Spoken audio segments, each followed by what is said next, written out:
Well, Ready? yeah. Let's do it. Welcome to the wrap. George Ringer. Super Bowl week. Another happy hour at the Muni. Another happy hour at the Muni. Yeah. I'd probably take my hat off so everybody can at least see how my ugly face, you know, with the great. Big week. Big week. Yeah, it was big week. So, well, have you analyzed? Have you broke it all down? Have you watched enough about the Super Bowl that you got a handle on it? No, but I tell you right now, if Kansas City wins this, they're going to earn it. Oh, San Francisco is going to come at them. And the other thing is, and you know this to be a fact, I remember a number of years ago, and Denver was playing, and they were the underdogs.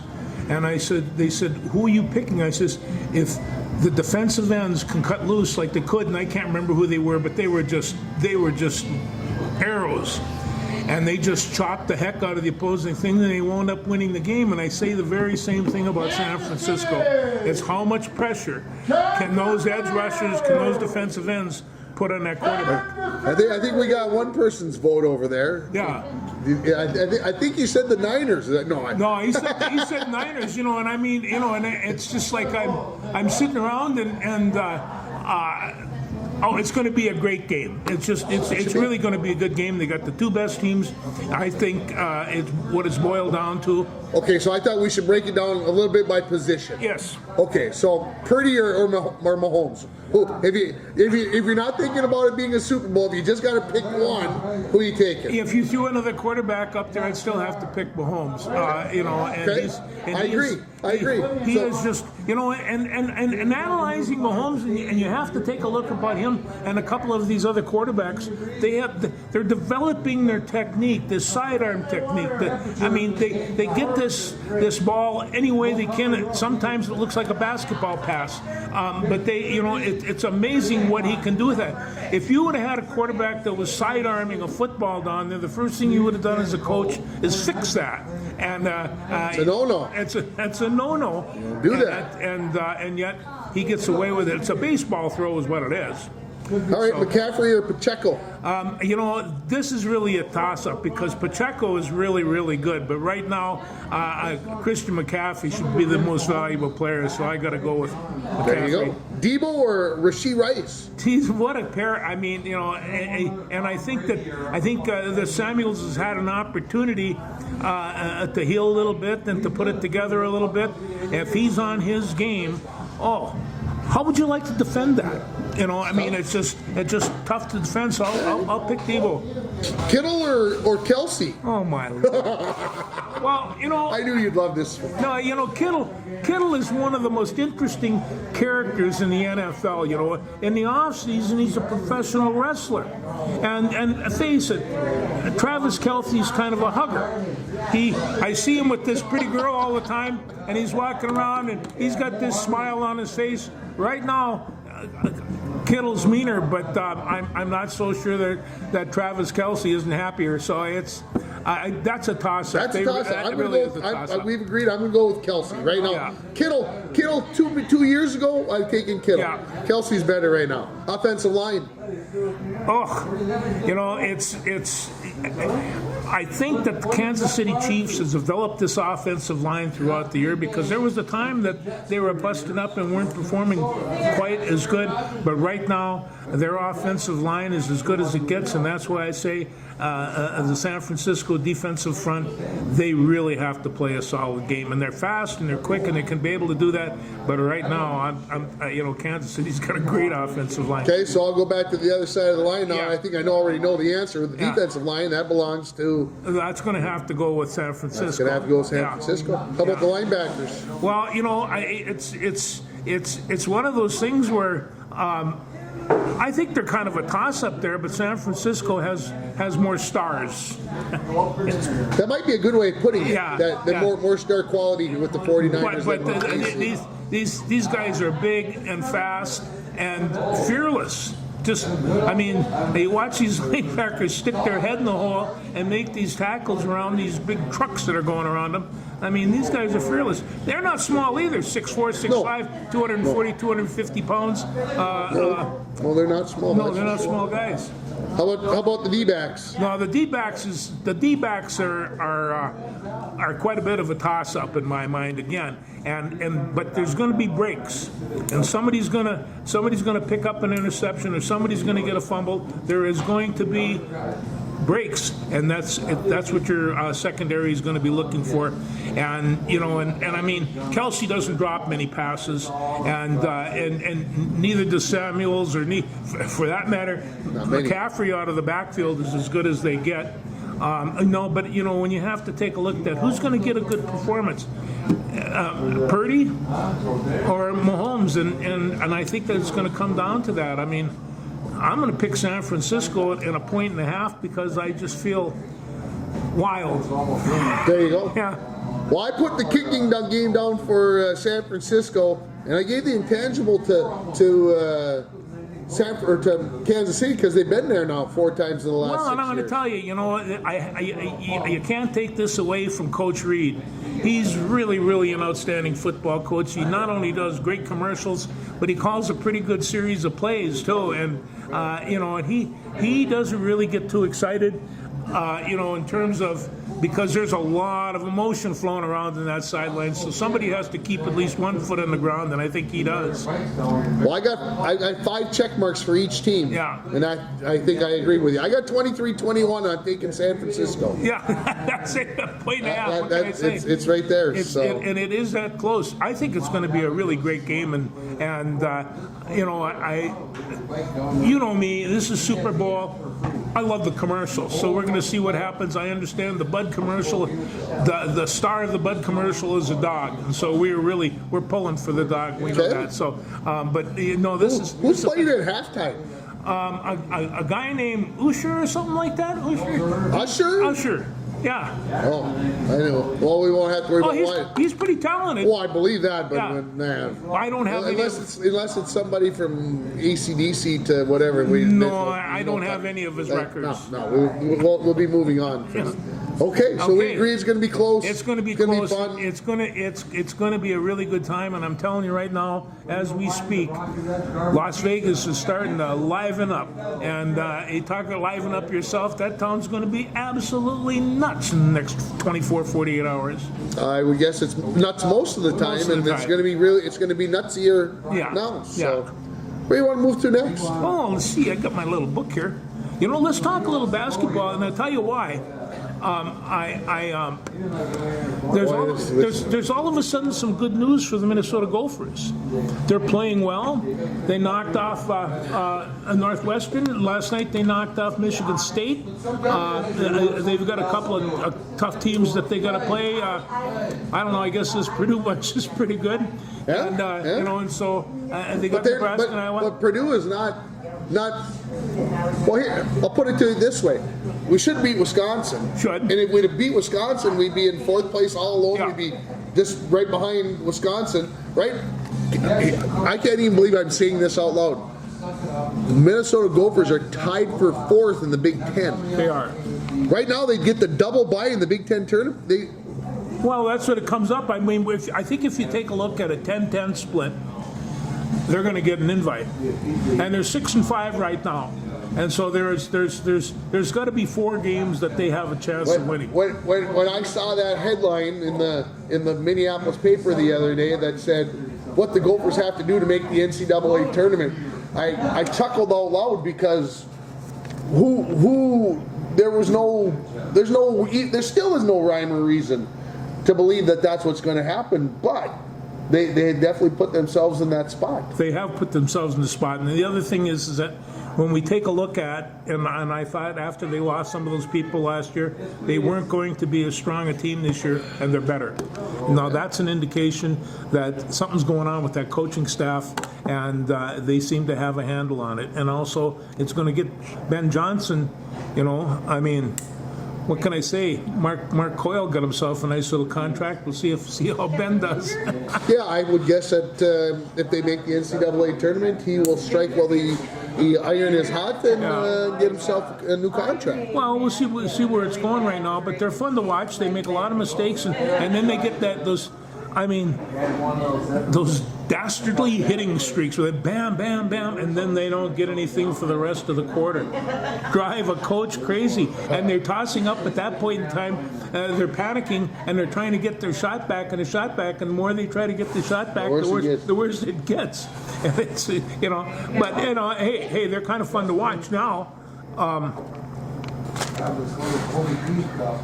Do we want to talk just a little bit about the Timberwolves? No, I want to go back to college basketball for a second. Did you happen to watch Purdue and Wisconsin on Sunday? No, I didn't. But as I told Uncle Paul, it only made me despise the Wisconsin basketball program even more after watching them whine and complain and whatever else at the end of the game to try to beat Purdue, and then the referees almost fell for it and made a call that I still can't believe they made. Anyway, this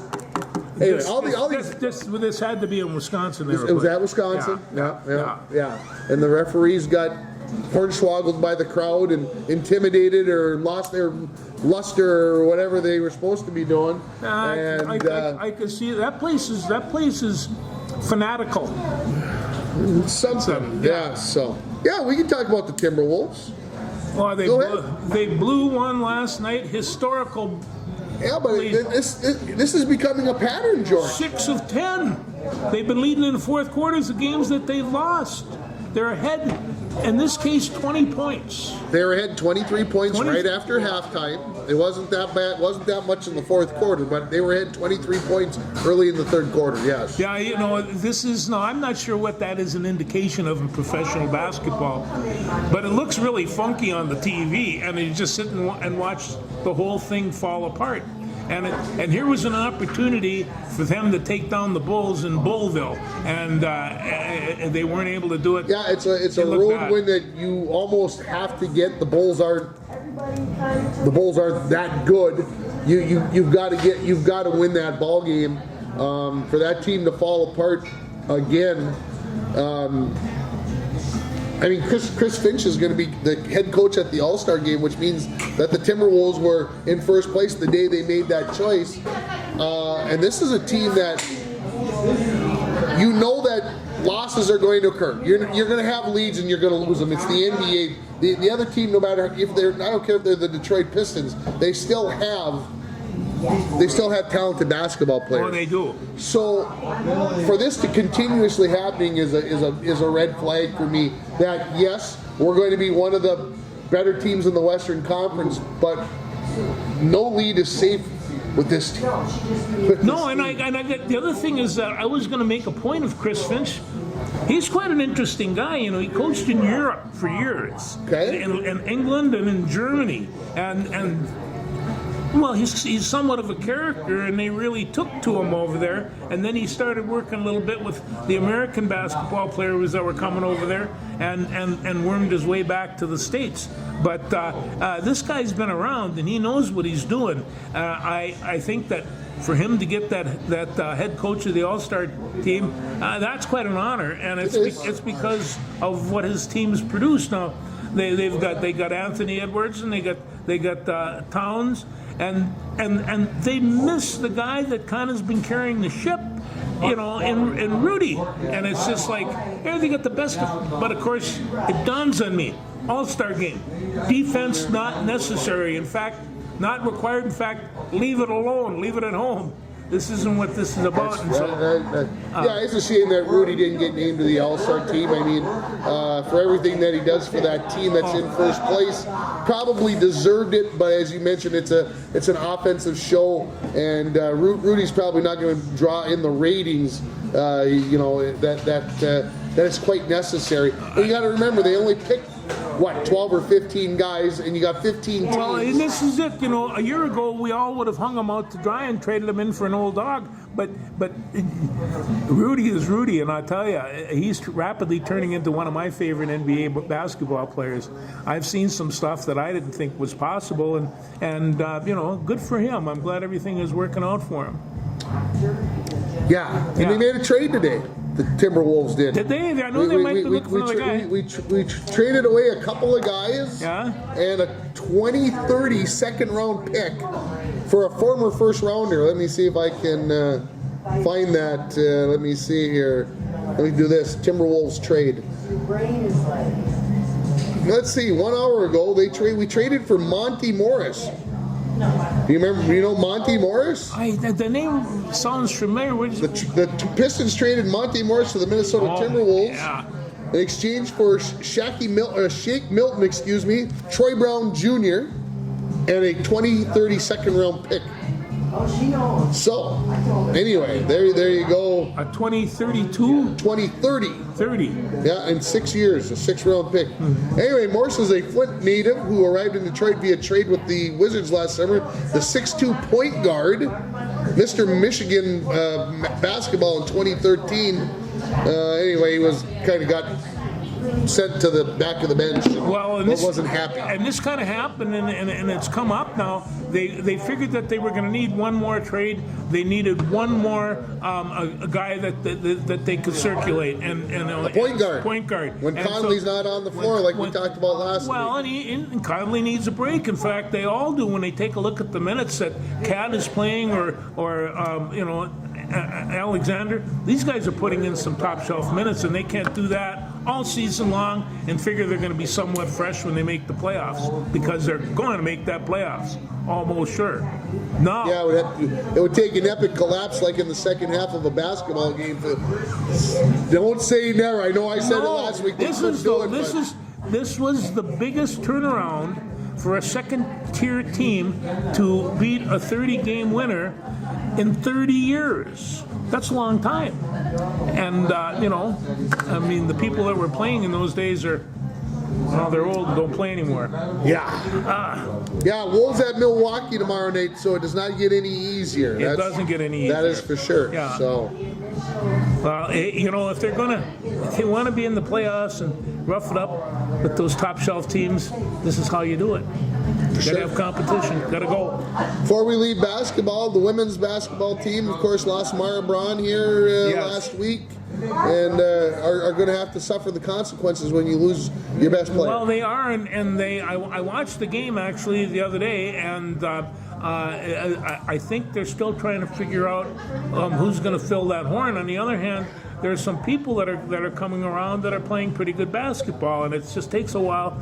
They've got good coaching, not to panic yet. In the big scheme of things, when I wrote the stuff down about the Gopher basketball team, I thought we might be talking about them being switched. The women are in 9th place right now. The men are tied for 4th. I thought we might be talking about them in the opposite direction. But in the long run, this might help the Gopher women's basketball team. That somebody's going to have to figure out that when Braun's not on the floor, how they're going to play without her when she's not on the floor next year. Well, there's going to be times when she's... And the Gophers, like they have, for the men, they have Payne, and they have Garcia, and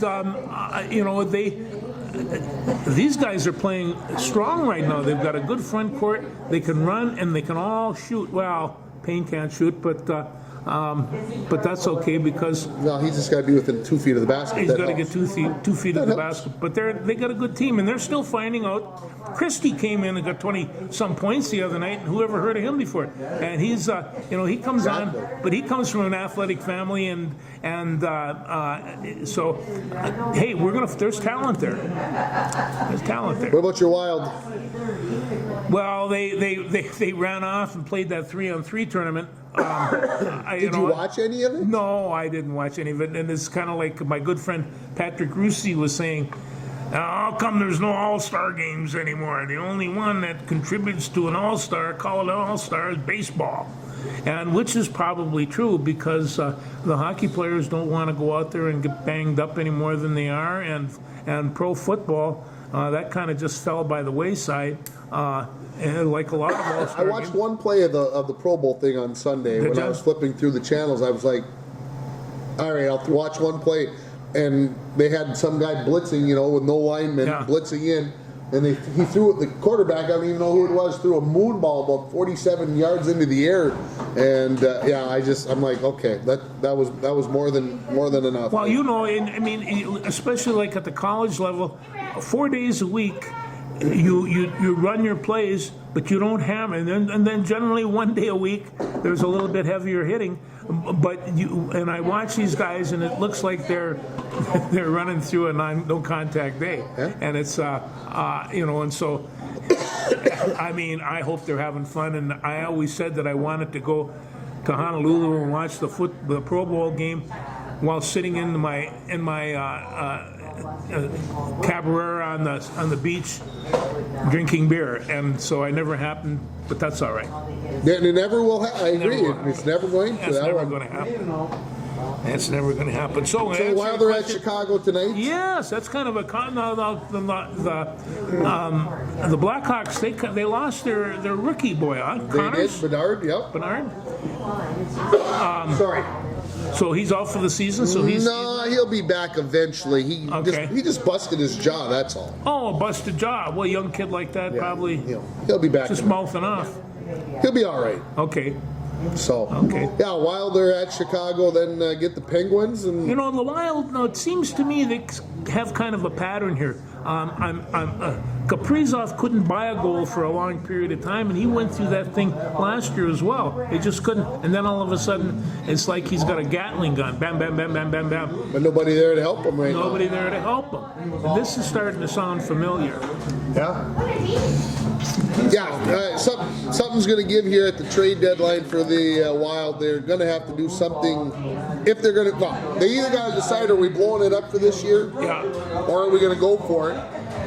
And it might happen. A lot of that might be decided here in the next 10 days on how they play coming out of the breaks. Yeah, it could be. The Edmonton Oilers lost their chance to tie the record last night to win 17 in a row. Our good friend Joey Payer, I'm sure, was down in the mouth, but Vegas beat him 3-1 last night. It's not many chances that you're going to have to win their 17th game in a row in hockey, but starting all over again, man, that takes you quite a ways. That takes a long time. Yeah. But, good job by the Oilers. You know what happens in the playoffs, Joey, anyway, right? Edmonton always falls apart. You can always throw that little piece of salt in there. Yeah, that's fun. College hockey's coming down to the end here. We got about a month left. I just happened to look at the pairwise today. North Dakota's 3, Wisconsin 5, Denver 8, Minnesota is 9, St. Cloud 14. Usually about the top 13, and then 3 conference champions make it in that. So St. Cloud right on the edge. UMD's 26th right now. I thought Michigan State was big time in the Big Ten these days. Oh, they might be. Yeah. They don't. Michigan State. They play hockey. So does Penn State. You don't think about that. No. So anyway, UMD lost 2 to Omaha last week. Just not a. The thing of it is, they had an opportunity. They had an opportunity both times, and they just, escaped away. That's the way she goes. Yeah, that's the way it works. So we got to talk wrestling. The Minnesota Gophers beat up Northwestern on Sunday and shut them out, 10 for 10. That was hard to believe. That was. They haven't done that in a long time, and the scary part, they said that the last time they did it in a Big Ten meet was in 2021, and I'm like, holy cow, I don't remember. Anyway. Yeah. But that's rare. It is rare. The Gophers have a really good team, but I'm going to tell you right now, I watched Michigan and Iowa the night before, and this is Friday Night Wrestling now. I guess it was 2 nights before. Friday Night Wrestling is going to be my regular view from now on. This Friday night is Iowa and Penn State. This Friday night is, if you are a wrestling fan. Well, maybe I should rephrase that. If you're not a wrestling fan and you want to watch some Dynamite Wrestling, Friday night is probably the night. Friday night at 8 o'clock Central Time when Penn State takes on Iowa, number 1 versus number 2. It does not get much better than that. You probably should be watching. Yeah. No, and anyway, I'm telling Michigan beat them, and they were up. They were up at one point in time 16-0. So that means that Iowa didn't win any for the first 7 matches, and they come back and they put up some points and all, but somebody told me a month or so ago that Michigan was the team to watch. This is news coming from the Rapids boys, and they said, I was the one who told you about Michigan. They were talking about it during halftime one day. Yeah. Well, they're absolutely real, and you know, when they come out there, they don't. So the prelim on Friday night is Michigan versus Ohio State. Might be Ohio State or Nebraska. It might be Nebraska. Yeah. So anyway, that's good wrestling. Just absolutely superlative wrestling. So yeah, we'll look forward to it. The Gophers. They look solid. But again, against the big dogs of the Big Ten, it just you can't compare it. No, that conference is the best wrestling conference around, and that's not to say that there aren't a few other ones, because there's some superb wrestlers in this country right now, and it's we're coming into the Big Ten, and so we got a few more duels, and then we'll roll into the Big Ten. The Big Ten tournament is going to be outstanding this year, and then we'll go for the NCAA. So there you go. Yeah, be nothing to it. By the time we record another show next week, pitchers and catchers will have reported. Pitchers and catchers 1 week from tonight. And so the question is, can Carlos Santana hit the baseball and still play guitar? Or is that a different Carlos Santana? I think it's a different one. Okay. I think. Well, I'm telling you, this Carlos Santana that they picked up and bought for a mere $5 million got 24 dingers last year. What is that? And was in the running for a Gold Glove at first base. So he was in the running for a Gold Glove. What does that tell you is going on?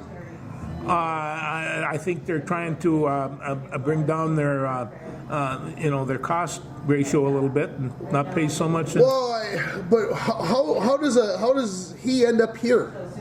Why does he end up in Minnesota? Why isn't he playing for the Dodgers or for the Yankees? Well, he was injured for a couple of years, and somebody said he just wasn't very good last year. But 24 dingers, you can find a place. Well, 24 dingers for the Twins seems like a lot. 24 dingers for the Yankees may not seem a lot with that. Of course, he hit 35 for them because he got that Mickey Mouse minor league park that they play in. But with a short porch, man, even I could at 54 years old could hit one out in. I've never hit a home run in my life. There's going to be a lot of criticism about Carlos Santana coming to the Twins, and I'm thinking Rudy Gobert. Yeah, just see what happens. And I mean, Big Jim told me. Oh, he was hitting long home runs at 40. Driving. It's a great pickup. I think as far as I'm concerned, for $5 million, to me, it was a no-brainer, I guess, for lack of a better term. So the other question is the question came about: do you think they'll get rid of Max Kepler? And I don't think they're going to. I think that Max will be around again this year. There's number one, they got to replace him. Well, yeah. The thing is, we know that we've got some bodies out in the outfield that may or may not be ready. I think it could be coming down that. I thought this last year, though. I thought Max was trade bait at the trade deadline last year, and he wasn't. But you got to see how spring training goes. Yeah. You got to see how other teams who may be short and all of a sudden say, we need to, maybe a Max Kepler is available. Maybe we can, the Twins will be saying, okay, we can afford to go without him. Well, that's where we get to the next question then, Byron Buxton, because that's the center fielder. And talk to Byron, he's going to be playing out there as much as he wants. Yeah, well, that works out real well. It all sounds good and nice, but we got to wait till see it head on the field. Can he do it? Yeah. And I mean, we know how good of an athlete he is, and how good of a center fielder he is. At least we used to remember how he was. We could look at video.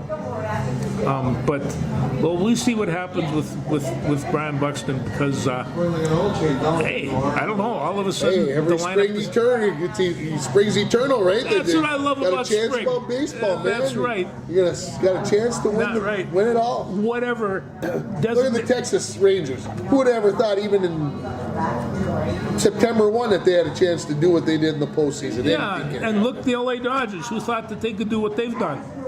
Pete on there like year after year after year and keep spending money like it's But back to Brian Buxton, designated hitter is not a good fit for him.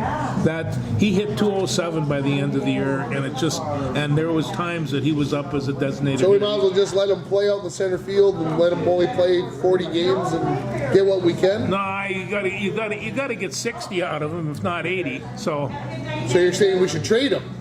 and they're not going to trade him. Who's going to want him?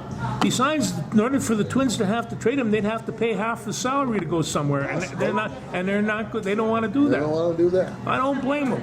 But we got Amazon money now. Amazon is part of it. We got money up the wazoo. Bally, who? Exactly. We got Amazon money now. We're cooking. We can spend like crazy. Like sailors. Anyway, what else did I have? I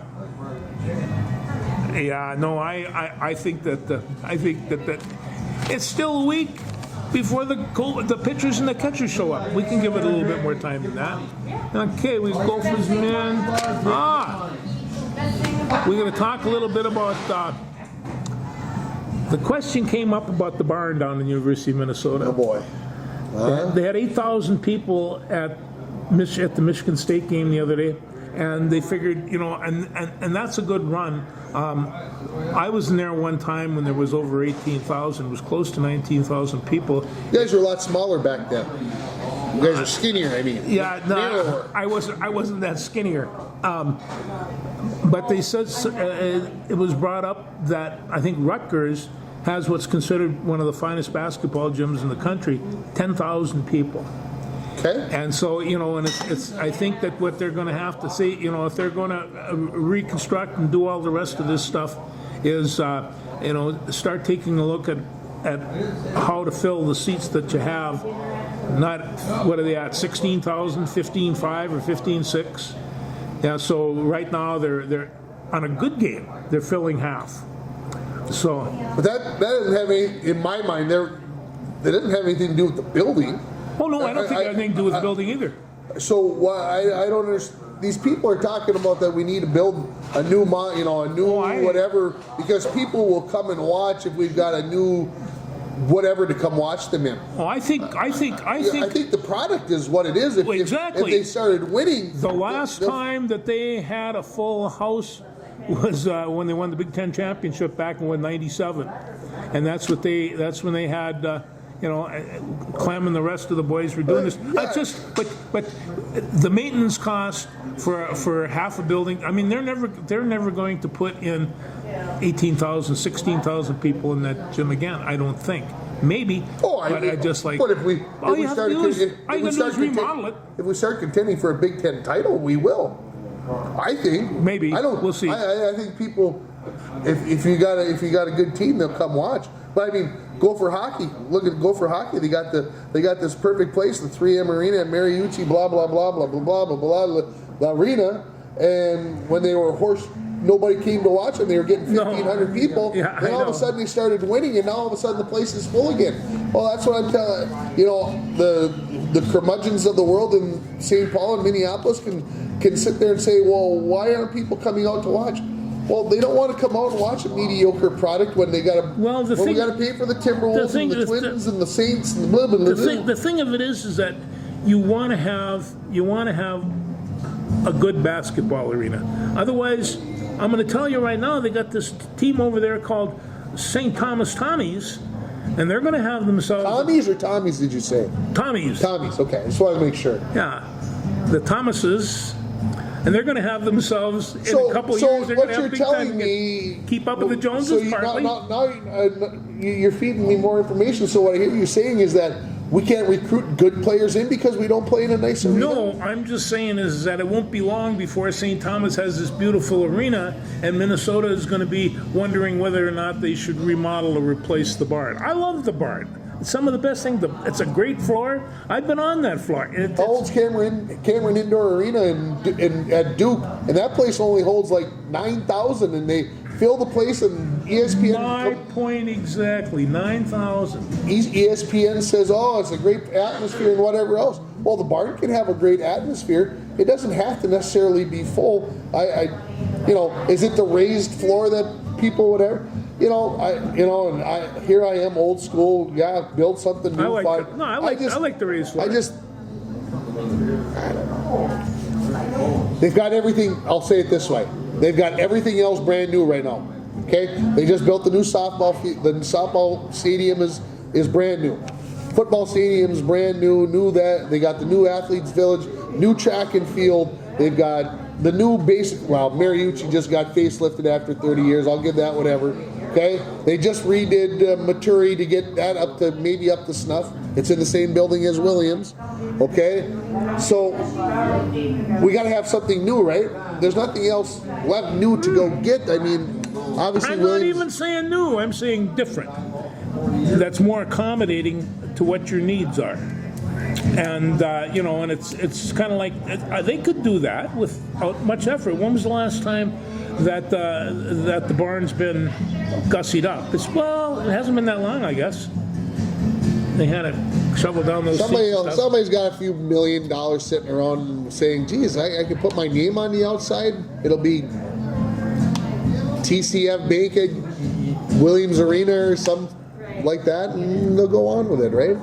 Okay, let's talk just a little bit about Vikings. Vikings. Minnesota Vikings? They're talking about drafting a quarterback, and so they're going... God, I hope so. So they're talking, what are the two available quarterbacks? And, quarterbacks haven't been going particularly high these days, so there's 4 or 5 of them out there. But on the second, about the 245 draft, Bo Nix and this Penix from Washington are both probably going to be available, and I would suspect that the Vikings are going to go after one of them. Okay. And which one should they pick? I think they should go for Penix. Because? I think he's a better drop-back quarterback, and I think he has a sense of the pocket. I think Bo Nix has a tendency. I don't think he has a very good arm. Bo Nix is a winner, though. Yeah, he's a winner. You got to be able to throw. It's a different thing. That's what they said about Brock Purdy, too. That's why he got drafted at the irrelevant, and now here he is in a Super Bowl. He is, and he wouldn't be there without Christian McCaffrey. He threw for the most passing yards ever in Niners history. He must have some type of talent. Well, I'm just saying is that Bo Nix in the Senior Bowl was throwing footballs all over the place, and it's just you got to be a little bit more specific. They say he hurt himself. I don't know if he hurt himself. He wasn't throwing worth a rip. Well, no, I mean he hurt himself as where he might get drafted at. Oh, I think so. Who goes to the Senior Bowl? Every scout in the world. Sure. What else I got here? My notebook.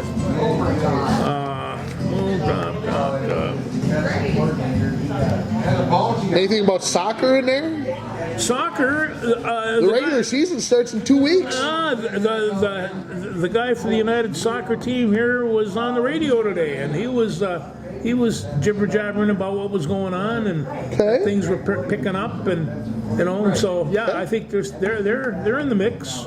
Okay. And Mike Ward was asking him all kinds of hard questions around. He was asking hard questions that I had no idea what they were talking about. But yeah, see, if you can go and watch a soccer match, you can get your basketball team a new gym.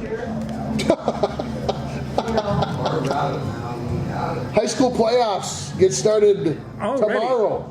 Girls hockey in East Grand Forks tomorrow. I do have a question for you. Yeah? When does the Marshall boys come to town? Not this Friday, the following Friday, the 16th. Okay. Is when they come to town. Yeah. So, yeah, you plan to go watch Mr. Johnson? I'm going to go watch Mr. Johnson. And not Ms. Johnson, Mr. Johnson. Brooks. Yeah, And, an interesting family, no doubt about it. So yeah, that's coming up. So high school girls hockey playoffs. Then we'll get a couple weeks off before the boys get started, and then we'll get into the March Madness. It'll be the full swing. Oh yeah, you put some miles on that car at last. There we go. Anything else? No, I don't think so. We'll be back next week though. Thanks everybody.